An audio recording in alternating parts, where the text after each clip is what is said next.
m'est donc venue parce que je suis RH à temps partagé dans 3 entreprises différentes. Donc, je me nourris de l'expérience que j'ai avec les collaborateurs que je suis, et puis je me nourris aussi par mon activité de coaching.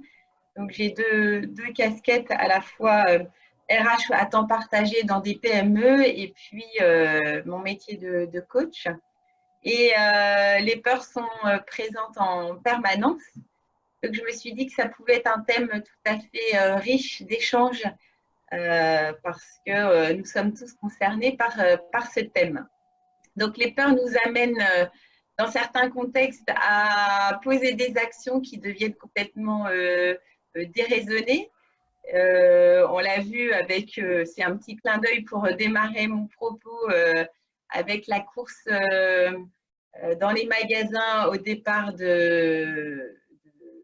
confinement, donc la peur panique qui a pris certains et qui les a entraînés à des actions tout à fait en dehors de l'entendement. Donc, nos magasins ont été dévalisés tout au début du confinement. On a quelqu'un qui est en Allemagne, je ne sais pas si ça a été le même cas en Allemagne, mais en tout cas en France, c'est comme ça que ça a été vécu, et puis dans d'autres pays aussi d'ailleurs. Donc, un thème qui touche tout le monde.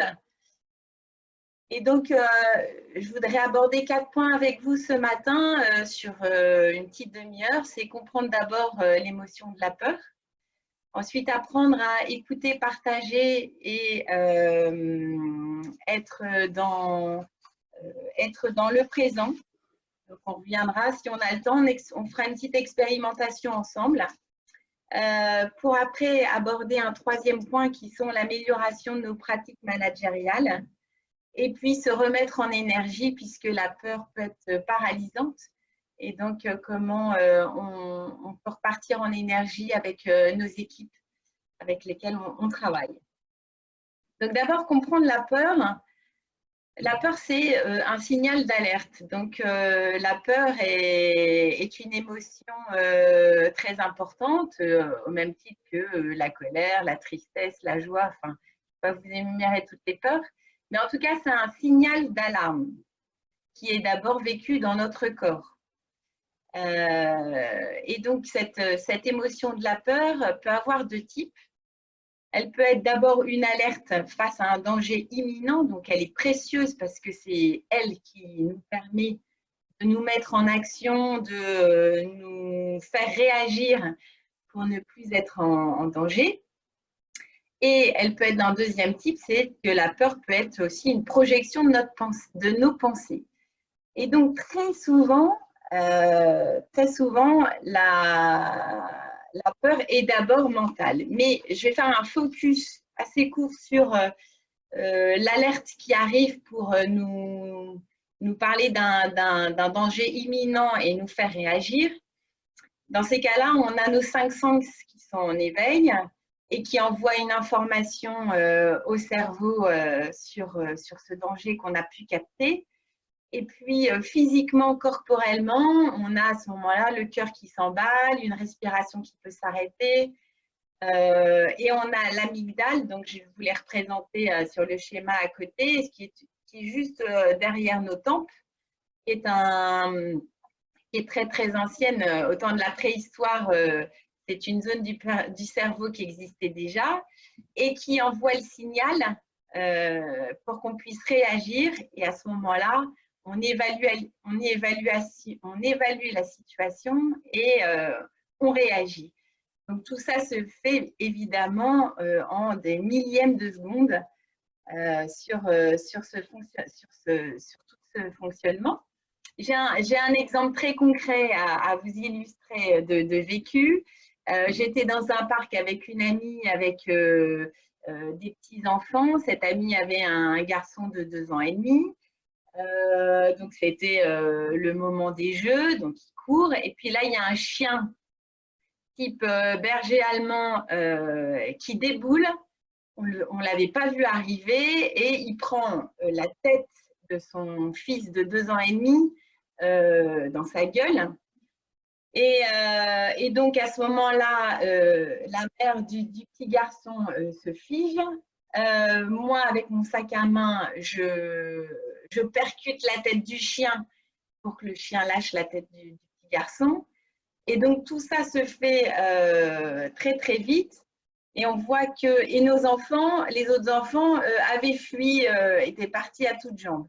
Donc, en fait, avec la peur, on a 3 réactions possibles.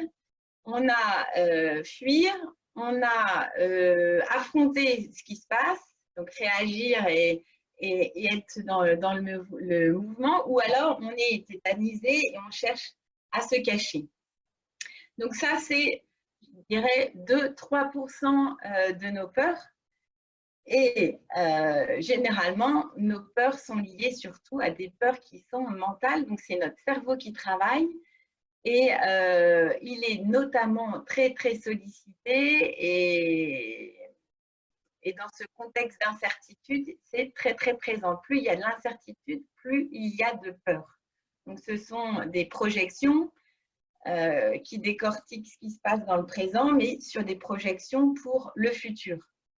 Donc, c'est une machine qui s'emballe et notre cerveau, on ne peut pas l'arrêter. Donc, comment réussir à calmer ce mental et faire la part de ce qui est de notre ressort et de ce qui est lié à des données exogènes. Donc, je parle d'abord de la manifestation, c'est que la peur se vit, même si elle est mentale, même si ce sont des idées, des projections qu'on a dans notre cerveau, elle, corporellement, elle s'illustre, vous le voyez sur le dessin de gauche, sur le ventre, le sternum, le cœur, les épaules, la nuque, le dos, la tête. Donc, on peut vraiment, même si c'est mental, on peut vraiment le vivre dans notre corps. Et ce qui peut être intéressant, c'est justement d'être en alerte et de se dire, tiens, qu'est-ce que je ressens et qu'est-ce que ça me dit? Donc, reprendre le pouvoir sur nos peurs, c'est aussi se rendre compte corporellement de ce qu'on est en train de vivre. Et puis, les peurs nous poursuivent le jour et la nuit. Donc, c'est conscient et inconscient.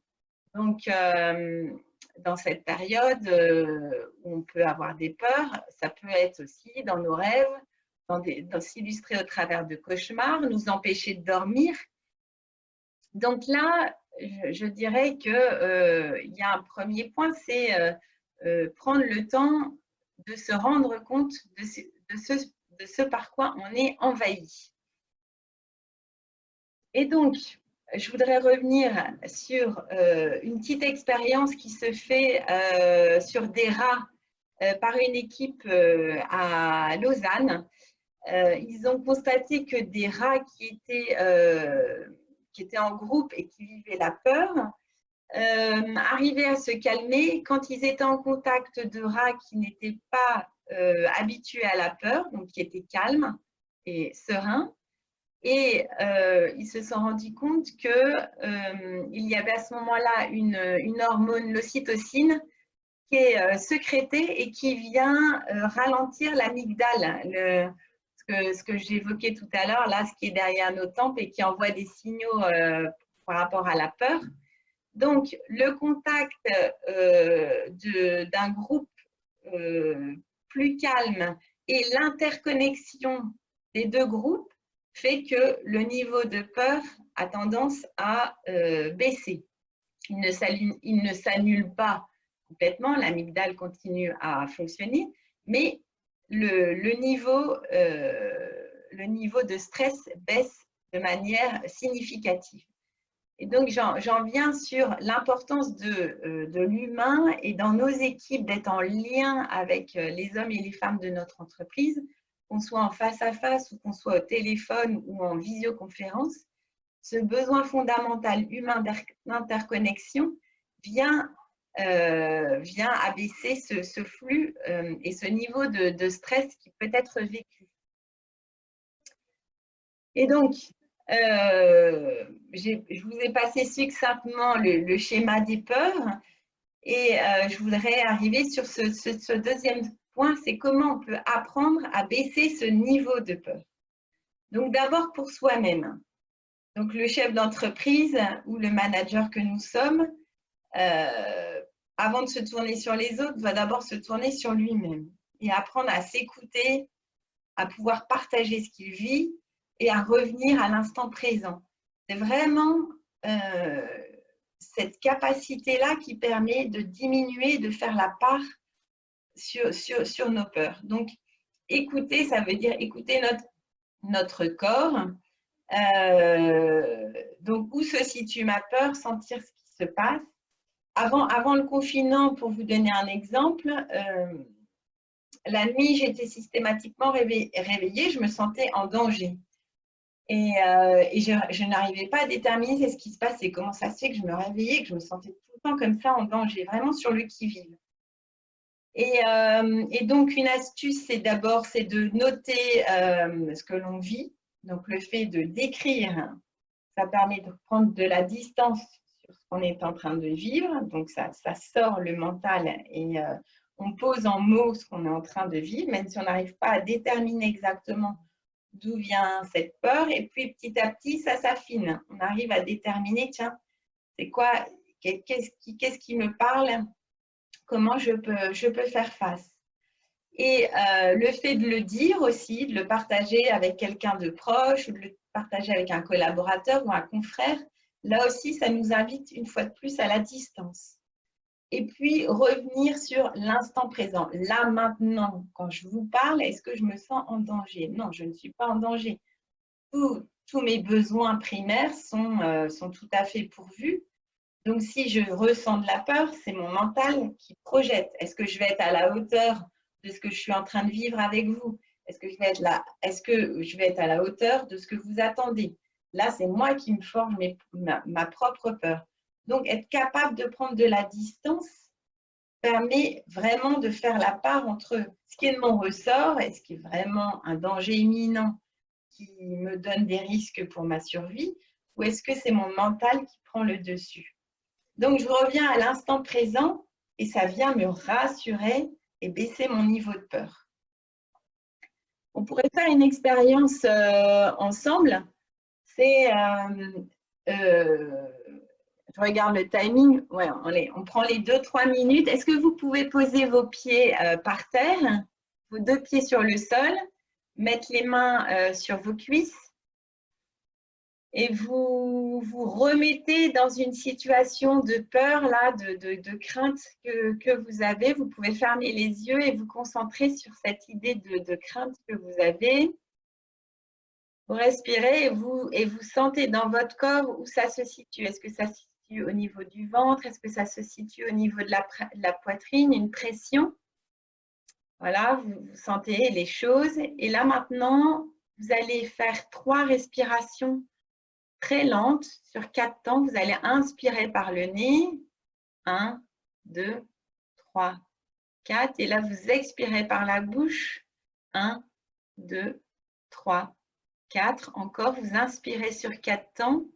2, 3, 4. Et vous expirez sur 3 temps. 2, 3, 4. Encore une fois. Encore une inspiration. 1, 2, 3, 4 et vous expirez. 1, 2, 3, 4. Et maintenant, revenez sur votre corps par rapport à ce que vous ressentiez avant la respiration et ce que vous ressentez maintenant dans votre corps. Est-ce que vous ressentez la différence? Vous me faites un petit signe de la tête si vous ressentez la différence.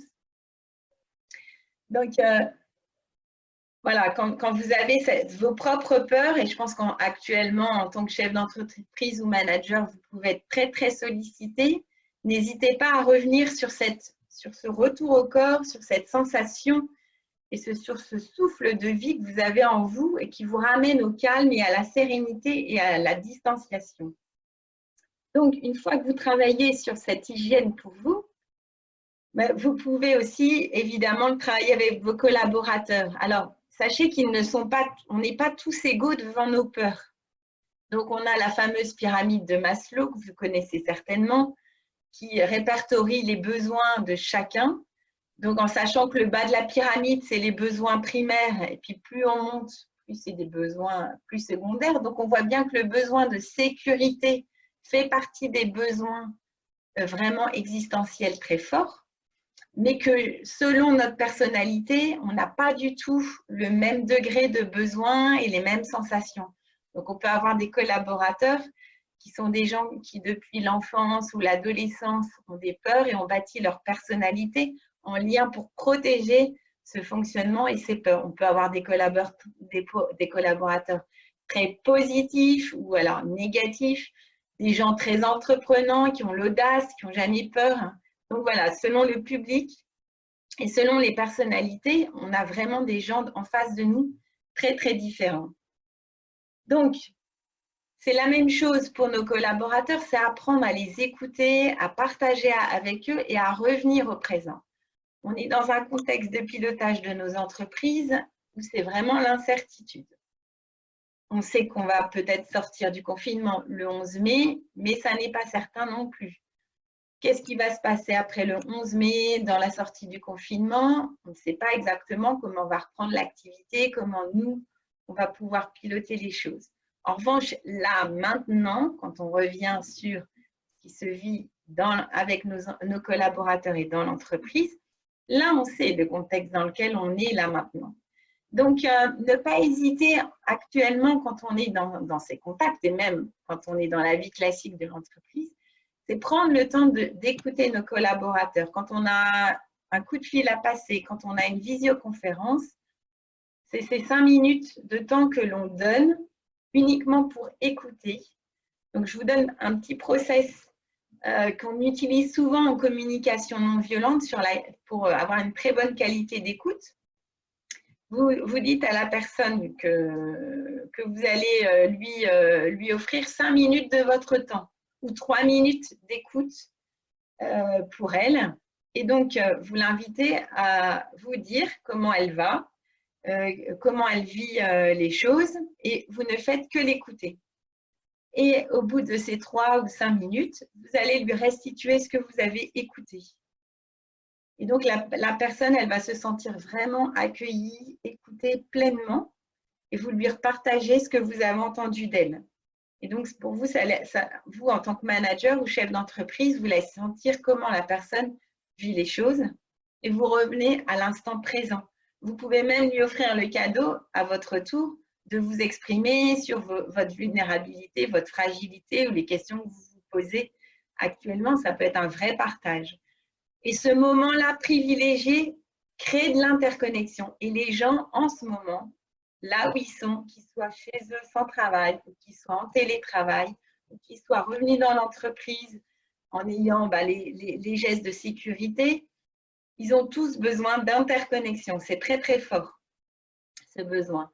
Et donc, ce petit protocole d'empathie et d'échange et de construction permet vraiment d'être dans cette interconnexion qu'on a vue tout à l'heure, impactant sur le niveau des peurs. Ça permet de se dire, et que les collaborateurs puissent prendre le temps avec vous d'être dans un vrai partage. Donc ça, c'est une manière de pouvoir sortir nos peurs, sortir notre stress et partager avec notre équipe.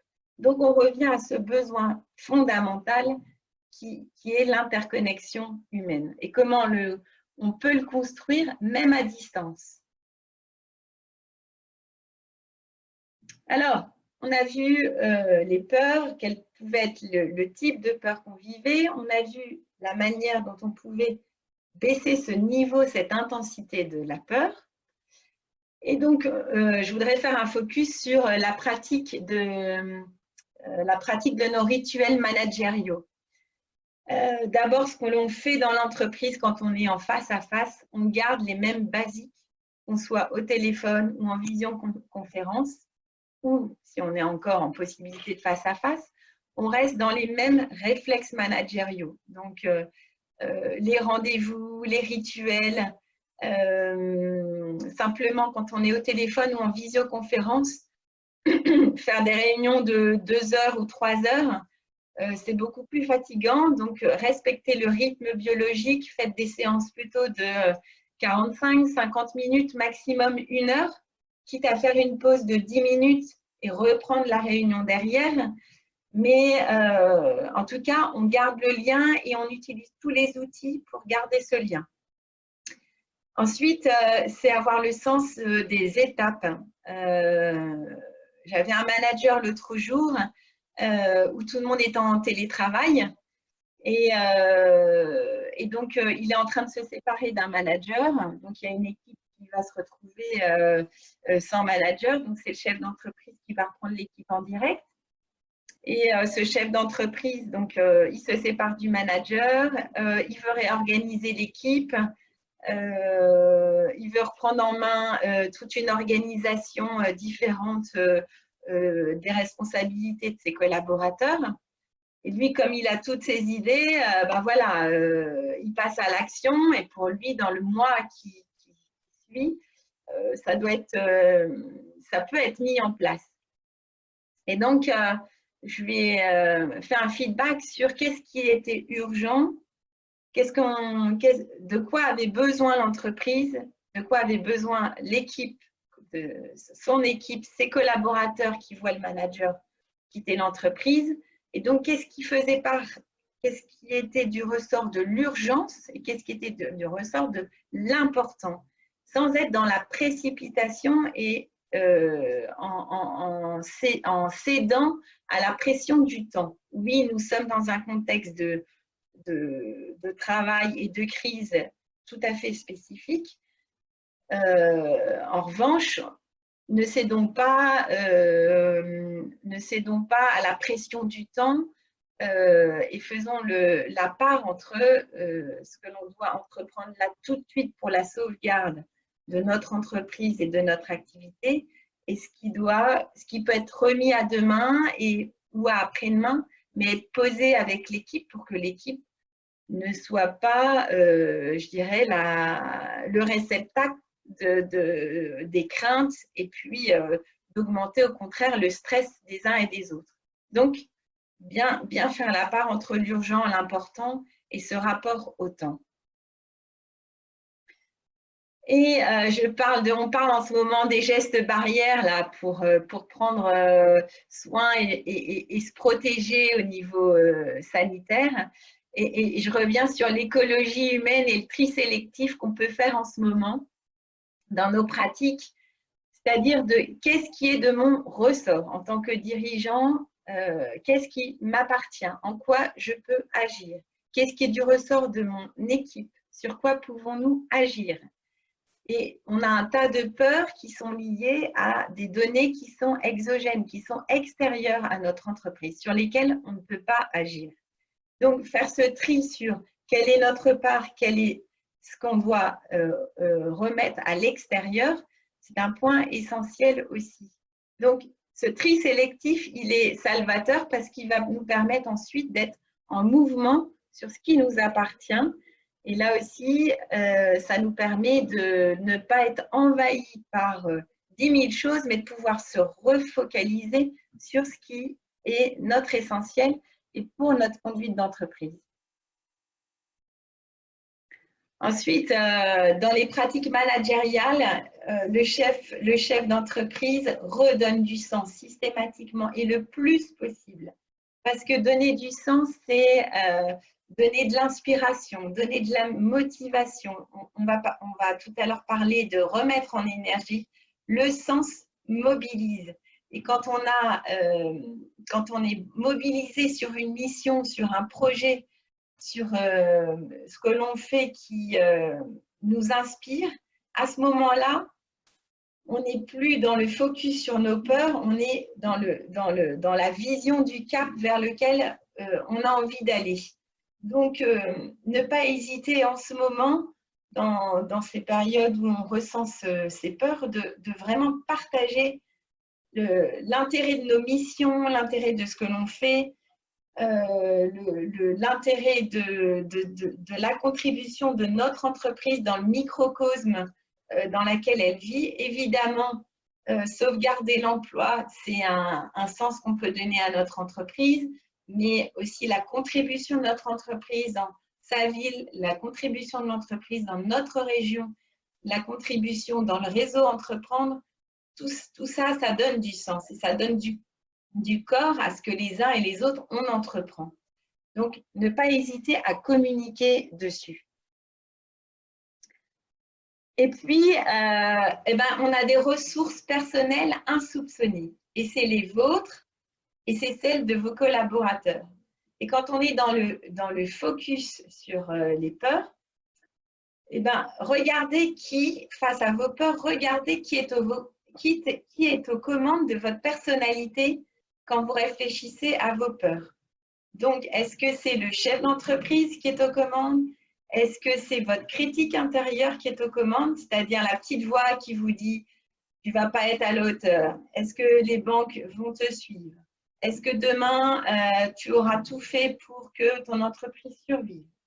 Donc, vous voyez toute cette petite voix-là que vous pouvez avoir très facilement tout au long de la journée qui vous dit que ça ne va peut-être pas aller. Donc, cette petite voix, quand elle apparaît, moi, c'est ce que j'appelle des critiques, vous vous dites, tiens, qui elle interpelle? Est-ce que c'est le chef d'entreprise, c'est le repreneur qui a des dettes et qui a un crédit à rembourser? Est-ce que c'est mes collaborateurs qui ne veulent pas retourner au travail et qui ont peur des conditions dans lesquelles ils vont travailler?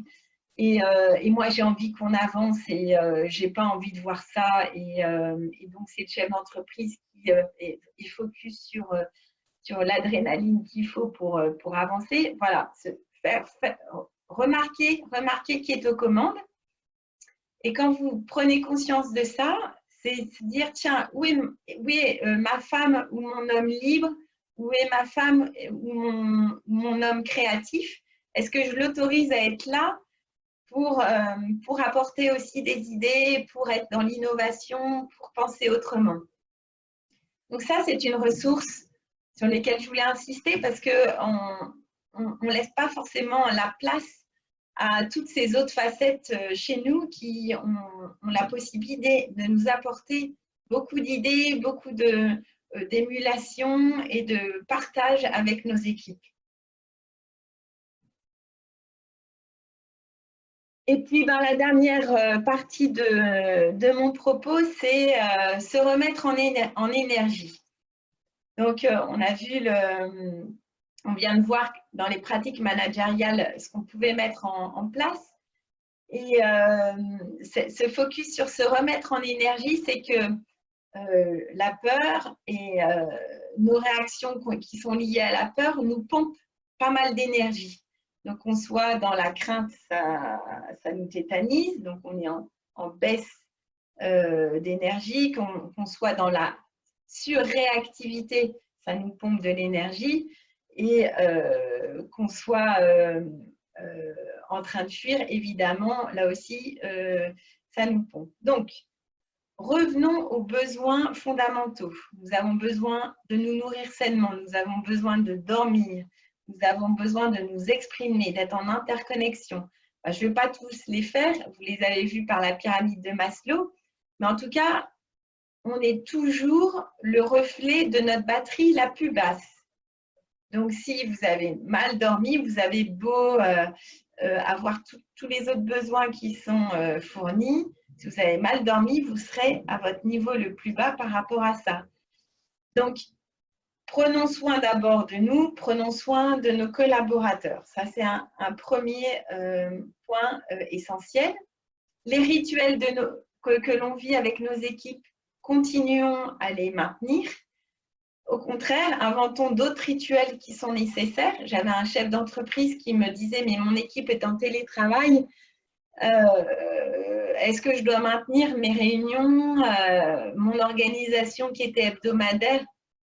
Mais oui, bien sûr, on doit les maintenir, peut-être en les réinventant en termes de timing, peut-être en réinventant la manière de conduire nos réunions. Mais oui, maintenant nos rituels, maintenant toutes nos capacités de lien et d'échange et de travail, évidemment, parce qu'on est dans le travail. Et puis, communiquons, expliquons le plus possible, le plus souvent possible. Il y a beaucoup de craintes sur qu'est-ce que va être ma paye demain.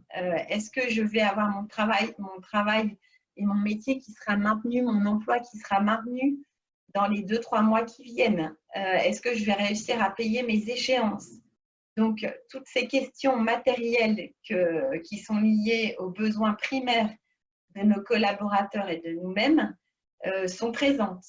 Donc, expliquons la fiche de paye, expliquons si vous avez pensé à des scénarios par rapport à votre négociation avec les banques, par rapport à votre trésorerie. Expliquez ce que vous avez mis en œuvre pour rassurer et venir échanger sur le plan de marche que vous avez décidé pour vos entreprises. Ensuite, dans vos réunions, commencez par des petites choses qui mettent en énergie. Donc, ça peut être quoi? Ça peut être 2-3 minutes d'exercice physique, par exemple. Vous êtes 6-7 en visioconférence, bah, pourquoi pas vous mettre en énergie en faisant quelques exercices physiques. Pourquoi pas prendre le temps de 3-4 minutes sur un échange sur un apprentissage qu'il y a pu y avoir sur le week-end ou la semaine, un vrai partage, un trait d'humour, un petit jingle d'entreprise qu'on met au point pour rire ou pour échanger sur ce qu'on vit en entreprise. Enfin, il y a 10 000 façons de prendre 2-3 minutes pour rire, pour faire bouger le corps, pour être dans la mise en énergie. Et puis, on n'oublie pas l'humour. L'amiral Lajousse dit que l'humour, c'est le résumé entre humilité et amour. Et donc, ça, c'est vraiment à utiliser sans modération. Ayons le plaisir de rire et de prendre de la distance grâce à l'humour.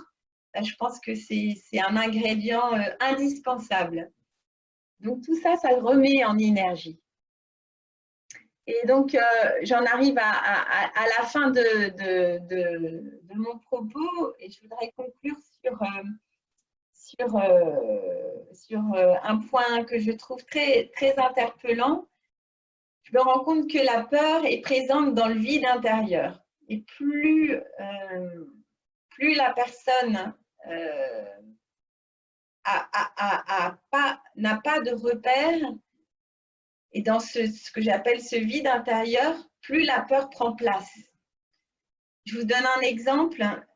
L'autre jour, j'accompagne une entreprise où il y a une logistique très importante et j'ai un chauffeur, livreur qui a eu un accident et donc il a toute son épaule et son bras qui ne peuvent plus être utilisés.